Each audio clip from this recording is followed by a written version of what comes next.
Hello and welcome to the Rev It Up podcast, helping entrepreneurs fill up their tanks, crank up the RPMs, and put the pedal to the metal until they cross that finish line. Hello, I'm Jess, Tiffany. Ready, set, go. Hey everybody, welcome to the Rev It Up podcast. We are super excited to have an awesome guest here today, Bobby Umar, and he helps individuals build profitable relationships and help companies boost employee engagement. He's a 5-time TEDx speaker, Inc Magazine top 100 entrepreneurship leader, and the number 2 best guy to follow on Twitter. It says for business coaching. And anyway, we're just excited to have you here. And Bobby, if you could tell us where they can find you online so they don't have to wait till the end of the show to figure it out. Oh, right up front. Well, thanks. I mean, typically you can follow me on my LinkedIn pages under my name, Bobby Umar, my company page, my profile page, or across Twitter and Instagram at Rayhan Bobby. And my websites are rayallen.com and bypb.ca. Excellent, excellent. And could you tell us a little bit about maybe kind of how you got started in business and maybe like 1 or 2 things you had to really struggle to get through and then where you are today? Yeah, I think the main thing I can tell you is that, over the years, I've kind of tried to fit in a square peg into a round circle. And I've always kind of felt lost and stuck in my different paths. So I've had 4 different careers: engineering, brand marketing, and teaching. I've also dabbled in the performing arts. And one of the things that I think was the biggest struggle for me was that, I was a unique person, but I never felt I fit in anywhere. And I often felt kind of stuck and unfulfilled with what I was doing. It wasn't until I dove into my personal brand and really understand what my values were, what my interests, passions, and skills were, where my interests aligned, my personality was like, I was really able to find and forge a path that made more sense to me. So that's one of the big struggles I had from doing all the different jobs. I think the other struggle I had was being in corporate. I'm more of an entrepreneurial spirit. And so being set free from the cubicle life has been a game changer for me. And so getting past those 2 things has certainly provided me a far more larger world for me to fly and to prosper. And now what I've been doing for the last 15 years is I've been a professional speaker traveling around the world, talking about personal branding, thought leadership, authentic networking, relationship building, things like that. And but also now I'm in the last few years, about the last 5 years, I've focused more on coaching online programs to help individuals and teams. Fantastic. I kind of feel like I'm maybe where you were at one point, because I like to jump all over the place, and there's always shiny objects, but I do tend to be kind of entrepreneurial, and I don't like the reporting to somebody if I can help it and stuff like that. So that tends to be my lean. Although I've worked for some amazing people in the past, but and current current great clients and stuff like that. But anyway, just amazing. And sorry, this is for my own personal needs. How did you land those TED stages? I think that's fantastic. Those are. Well, and that's a question I get a lot too. And I do a whole TEDx training talk on how to actually land your TEDx talk. But the basic gist, I would say, is when you have a strong thought leadership brand out there for yourself, so you have a strong website, you have strong content, you have a strong LinkedIn profile, all those different things, then people will come to you. So I would tell you that for the first 4 of the 5 TEDx talks I did, people approached me saying, "Oh, we love what you're talking about. We love your stuff. We love your brand. Can you come speak on our stage?" And so that's one thing that helped. And then there were several other ones where they approached me where I said no because I thought the TEDx event wasn't well organized. And then the 5th TEDx talk that I actually did, I actually applied for it. And I said, well, this theme, they had an audition for a theme called the Power of Connection, which is the hashtag I use and everywhere I go. And I was like, I got to apply for this one. So I sent them a quick 3-minute video about this idea I've had for years about, I want to talk about hugs, actually. And I submitted a short 5-minute video, and they said, "Oh, this is great. You got to come to this." And I'm like, "Yeah, okay, great." And I put together this TED talk on the power of 20-second hugs. And so, so 2 things. One is having a strong brand. The second thing is having a strong application in terms of aligning your talk, aligning your talk with what the audience needs, what the theme is, and things like that. If you do those 2 things really well, then you'll have much more success getting a TED talk. Awesome. So is there a power of 20-second fist bumps or anything with COVID going around? No, we should invent that though, eh? So yeah, well, awesome. So I'm really impressed by all the things that you've done over the years here with the Inc 100 stuff. Was that something that you kind of pursued, or was that they just kind of found you and honored you with that?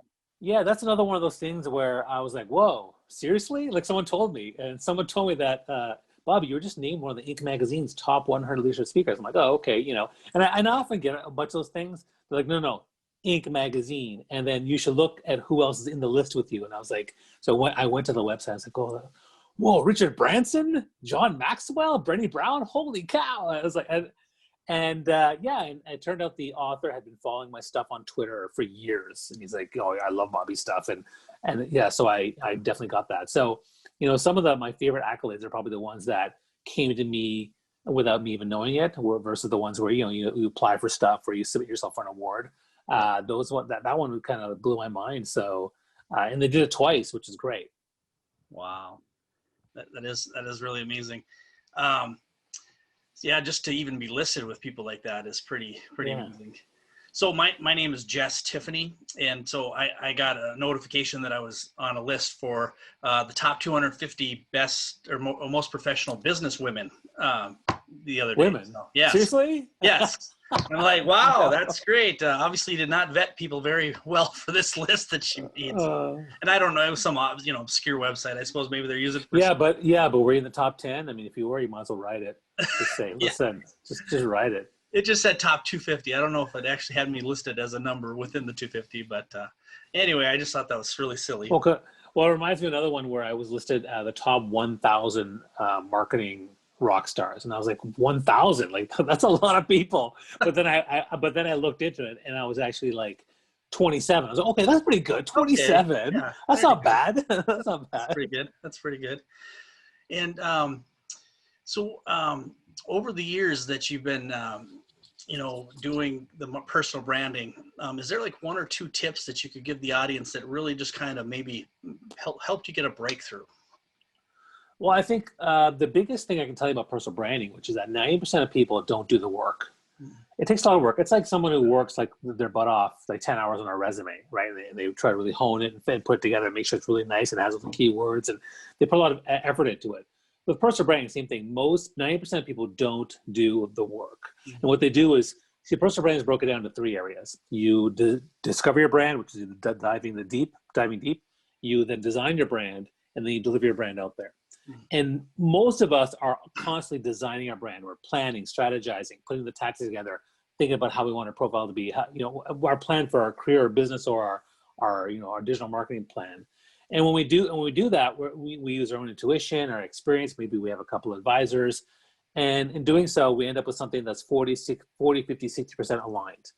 And so when we launch that career, or launch that strategy, maybe 2 years down the road, that career is not that great.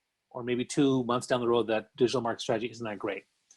And so, but the truth is, if you dive into the work, self-analysis, self-awareness, feedback mechanisms, online assessments, doing that really deep dive work, that's when the magic happens. Because once you're done that, and you have your brand elements, and you have your brand targets and all that, and your audience, then you can create something that's 85, 95, 99% aligned.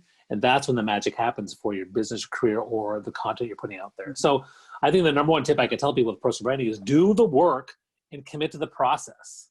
That is so important. I mean, it reminds me of, working with my fitness and health coach. One of the things they said was, if you don't put work into the mindset part of your eating and your health, you're going to do this stuff, but then you're going to fall off the wagon. And I can tell you time and time again, I fell off the wagon before I did the mindset work. And it's the same thing with personal branding. If you don't do that work up front, that's really the big piece. So it does take work. And then I think the second thing I can say with personal branding is that you have to be really, really honest. A lot of people, they kind of say what they think the right answer should be. But if you really want to go through your values and your interests, your skills, be honest. What do you like? What don't you like? What do you value? What don't you value? There's no right answer. Right? The right answer is really being truthful and honest. And people who try to fake it till they make it are not going to have the same success as those who really come up with a true, honest brand. Yeah. Wow, that's good stuff. So you're saying kind of like the self-evaluation, the self-awareness, and really understanding yourself is kind of key to actually the personal branding versus the outward stuff that you do to personal brand. Is that kind of what I'm? Yeah, I mean, before you can deliver on your brand, you have to at first discover the brand, do the deep dive, then design the brand, then you can deliver it. Whereas when you just design, deliver, you may have some effectiveness, but it won't be as effective if you actually are rooted in a foundation that is exactly who you are and exactly targeted and purposeful towards what you want to do. Right on. Awesome. And then somebody that's kind of in that process of doing the self-awareness and they've kind of discovered, kind of their key points. How any suggestions on how to implement that into action that can be outwardly displayed so people can find you and such? Great question. So once you've actually discovered your brand, then the idea is to design it. So the first step of designing is you have this information. So you have your brand elements, your brand target. Now you think of your target audience.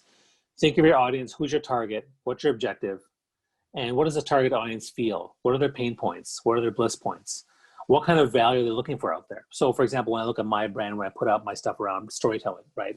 I think of people who are struggling with storytelling. And then based on what they're feeling or struggling with, I put out content specifically to address those situations. So I'll say, hey, listen, are you looking for someone to help you refine your stories on LinkedIn? Are you looking to have a better framework to help you easily craft stories that can be really compelling for your audience or to generate conversations and leads? And so by doing that work to understand your target audience and what their pain points are, that's how you can design the right brand strategy as you put content out there. Okay. And as you're doing your outreach and whatnot, do you find there's certain methods that tend to work better for you? Is it like PR versus LinkedIn or versus other advertising? Yeah, I mean, I think it depends on each person. Again, the key piece is what is your brand and who's your target, right? So let's say your brand is I'm a world-class chef and my target audience are moms, working moms at home. Then you have to set up a profile on Pinterest and Instagram because that's where a lot of moms who are cooking are putting stuff, right? Now that said, I'm a huge proponent of LinkedIn because it's the largest professional network in the world, but it depends where your target audience is. You have to kind of know where they are. If your target is 12-year-olds, then TikTok is where you should be, right? So it really depends. No, I mean, it's the truth, right? You kind of know where they are. So, but I think LinkedIn should be part of any sort of business strategy, but you may want to extend it to include things like TikTok or Instagram or Twitter, depending on who your target audience is. So that's an important piece in terms of really crafting the best place to go. And then for people who have lots of time, you can certainly put together an integrated platform where you're doing a combination of let's say Facebook, LinkedIn, and Twitter and Instagram. Or for people that don't have enough time, they pick one that they want to invest in. Like Instagram or LinkedIn are really good things. They're really hot ones right now. Those are good ones to invest time and energy into. Awesome. Absolutely. Hey everybody, Jess here. What if I could help your company find over $100,000 in hidden revenue streams in less than an hour without spending an extra dime on advertising or marketing? Reach out to me at cardzap.thebumpcard.me. Check out the video on 5 steps to profit and also reach out and we can have a conversation. Thank you. And how did you leverage press and news and different things like that in your branding? Yeah, so I mean, having a PR strategy where you know what your expertise are, then what you can do is you can start pitching your expertise at different networks. So whether you want to go on television or radio or newspaper, the content you create is part of it. The second thing is pitching the right thing at the right moment. So for example, right now we're in the middle of COVID. So I pitched myself to say, hey, listen, I can come on your show and talk about parenting, because parenting is a hobby of mine, or it's not a hobby. It's my biggest leadership project with my kids. But I love talking about it. I'm an advocate for it online. I talk about parenting all the time online. So I said, look, I can come on your show and talk about it. And so when I did that, I pitched it. They said, yeah, well, we'd love to have you on the show. So being able to pitch, you want to pick your top, what are your top 3 to 5 things, and then when you pitch to PR organizations, you have to pick just one thing. So if there's something relevant going on, like for example, there was a political town halls and debates last night. Someone could pitch, hey, listen, I can give you my take on body language. I can give you my take on audience reaction. I can give you my take on team dynamics or personal branding. And you can pitch yourself as an expert to talk about those things. And then, because most PR plays they're dying for content. They want someone to lay it out for them and come on and quickly give the top 3, 4, 5 bullet points. Absolutely. And I do hear a lot of times people say it's hard to get PR, and I think it's actually I mean, it's hard, but it's not hard at the same time, because if you have the content and the knowledge, people are looking for, like you said, people to do that. So, do you have any tips on how to reach out or how to get that PR? Well, I think the hardest part of PR is actually is one, having the time to do it all, because it takes a lot of work and time, and I don't have enough time either to do it all the time, right? Yeah. And number two is being current, right? You have to actually. It's not like you can send a resume to 100 people. You actually have to craft and curate a specific email for every single producer or TV show or radio station you send to.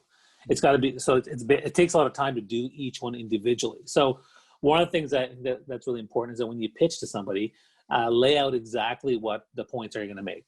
Here are the three things I want to talk about. I want to talk about 1, 2, 3. I'm going to talk about the 3 biggest tips of storytelling. It's this, this, this. Lay it out there. This is what I want to share with your audience. And here's the type of, and then you let them know what kind of audience would benefit from this and why. So if you lay that out in your email, that's when they're going to get your attention, because they don't want to, the people who read this stuff, usually producers and exec producers, they don't want to take the time to say, well, how's this going to fit my show? And how do I make, no, you need to make sure that what you pitch aligns exactly with their audience and what they want. Fantastic. And do you normally reach out to these people or find them through like LinkedIn, or do you hire somebody, or how do you find these people to pitch? Well, there's different ways to do it. I mean, I think as I do more and more of the stuff, I find a lot of them on LinkedIn for the most part. And then I also find them through my network. So if I have a colleague who's been on a show, I'll say, hey, listen, can you send me the producer's name? And they'll send me the producer's name and things like that. So I expand that network, and then I use my networking to build a list. And now I have a whole list of people that I reach out to. Awesome. And if you were gonna, need a little bit of capital to come in fairly soon, and what's like something you would be your go-to play to increase your revenue? In terms of increasing capital, just like that? Yeah, just if you like, hey, I want to create, some extra revenue for the company. What's like 1 or 2 things that I could just really delve into and help boost that? That's a good question. I mean, that's something that I'm always doing. I'm always thinking about ways to create revenue. Usually what I'll do is I'll throw together a quick webinar and workshop. I'll throw out like a free webinar, and I'll have a plan where I'm going to do a workshop. So that's what I do with storytelling. I said, look, I'm going to do a free storytelling webinar. Come check it out. I taught for like 30, 40 minutes. And I said, listen, I want to do like a workshop where we dive deep in your stories. And I just threw it out there. Say, look, this is what I'm willing to do. And I'd already done a bit of research. I knew what people wanted, right? Yeah. And then I kind of put it out there, I'm willing to do this workshop. Anybody want to join me? Send me a message, and here's the cost. And yeah, I quickly was able to sign up a bunch of people to join that workshop. And it was pretty off the cuff, but it happened really quickly. And so when it comes to answer your question, I mean, the thing is to really identify what are some things people want, do a little bit of crowdsourcing, ask questions out there on Facebook and LinkedIn and whatnot. Hey, and do some polls. And then once you see that, just put it out there. Hey, listen, I'm willing to do a workshop with 5 people on this, and here's what we're going to cover. Boom, boom, boom, chicken boom. And then if there's interest, you follow up with these people, and you might get 3, 4 people to join a little workshop. Awesome. You said boom, boom, chicken boom, and it reminds me of the kids story, because I got 4 kids, and I know you got kids, but anyway, I don't know if that's where you got that from. But anyway, so could you tell us where to find your storytelling course and your other courses? Well, so my personal branding course is available on my website, dypb.ca. My storytelling masterclass is actually available only by DM. So it's basically, it's a private thing. So basically I do my webinars, or people reach out to me, and then I'll put it out there and I'll say, I'm going to do this workshop on this date for 2 hours. And we do that. But it doesn't actually have a public profile out there. But if people want to work with me on the storytelling, they can certainly reach out to me, and I'll either work with them one-on-one, or I'll put together another workshop for a small group. Okay. And so they could send you like a direct message on LinkedIn, like an in-mail or something, or follow you. Yeah. Well, the best way to get in touch with me is to honestly comment on my posts. So for example, I just did, yesterday I did day 1 of my 10 tips, 10 days storytelling series. And if you go on that site and comment and say, hey, Bobby, here's a question, can I reach out to you? Then yeah, we'll make arrangements. Awesome. Perfect. Well, I want to thank you so much for being on the show today. I got a lot of value out of it, and it was a great conversation. And I know we both got kids and school things happening here in a few minutes. So, yeah, exactly. But COVID's really changing a lot of stuff. So, but just excited, and thank you again for being here. And any last thoughts that you have for the audience? Yeah, sure. I mean, one thing I'll say is that, COVID's given us a lot of time to think about how we want to realign, reassess, repivot how we're doing things, whether you're working in corporate, whether you're running a business or starting a side hustle. And what I said before about personal branding, I'm really passionate about that. And I do have a course on personal branding, and really it's all about discovering your brand, to dive into your stuff. So I have a course that has 25 videos, 30 plus exercises, 20 plus hours of homework materials to help you go through the entire process. And then you can book a call with me too. So if you're interested in doing that kind of stuff, by all means, check out that website. And I'd love to find a way to help you, find the position and path that you want that's going to give you the most success and fulfillment. Awesome. Would you mind spelling the website when you said it was? Sure. It's dypb.ca, which stands for Discover Your Personal Brand. Okay. Now I get it. There you go. Perfect. All right. Well, thanks everybody, and looking forward to talking to you on the next show. Thank you.